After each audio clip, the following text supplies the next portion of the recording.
So Friendship Works' vision is to end elder isolation, and our mission really is to reduce social isolation, improve quality of life, and maintain the dignity of elders. There are so many people who live alone, who don't have any family or friends around. It's actually quite astounding. People don't realize that.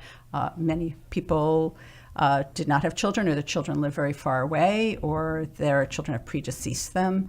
And so and their neighbors may be their same age, so they don't get to see them as often because of mobility issues. There's a difference between isolation and loneliness. So loneliness is a feeling that you have, and you may be surrounded by people, or you may be with others, but you still have an emotional sense of loneliness.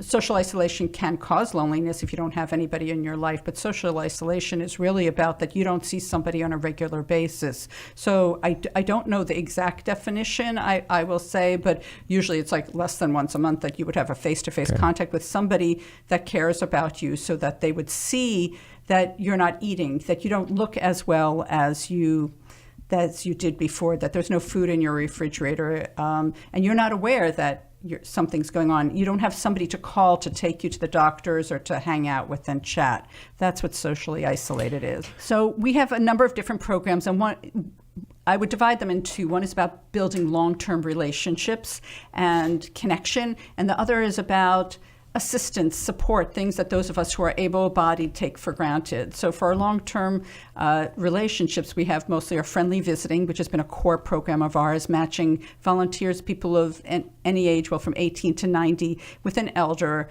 for friendship, for support, things that friends do. And that's why we call it Friendship Works, because friendship does work. So somebody comes in, chats, has a cup of tea, or maybe helps to unpack something, change a light bulb, hang out, go for a walk, listen to music, bring an animal with them, a pet if somebody loved having a dog before, but they don't anymore, playing guitar together for somebody who used to do that.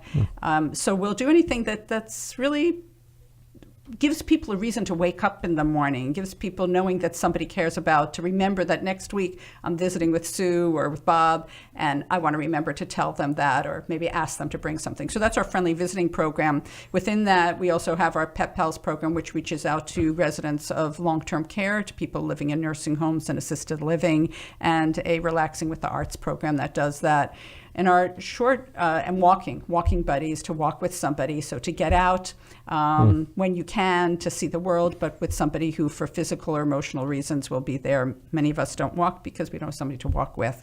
Our short-term assistance programs our biggest part is the medical escort program, which is that we will go with someone, stay with them, make sure that they get home safely from a medical appointment, sometimes go into the appointment with them. We're not a transportation service, but a lot of times for emotional or physical reasons, it's really good to have somebody with you. And so that's a volunteer opportunity for people also who do have daytime availability but don't want to commit to the same thing every week, and can do it when they're able to. Where the friendly visiting, you're committing to a weekly stance. For our short-term and one-time assistance and medical escort program, we don't ask for an absolute commitment, but we ask for a certain number of times, because we do vet our volunteers. As we do the elders that we visit, we make sure that a staff person goes and get into their home before a volunteer does that. So I want to welcome people to walk with us on May 20th, and we're going to be doing it around the Jamaica Pond and the Emerald Necklace. And it's a short walk. It's either 2, 4, or 6 miles, depending on anybody's interest. We're asking people to create teams or just to come to walk, make a donation to it. You can just show up that day. You can sign up ahead of time. You can look at our website, www.fw4elders.org.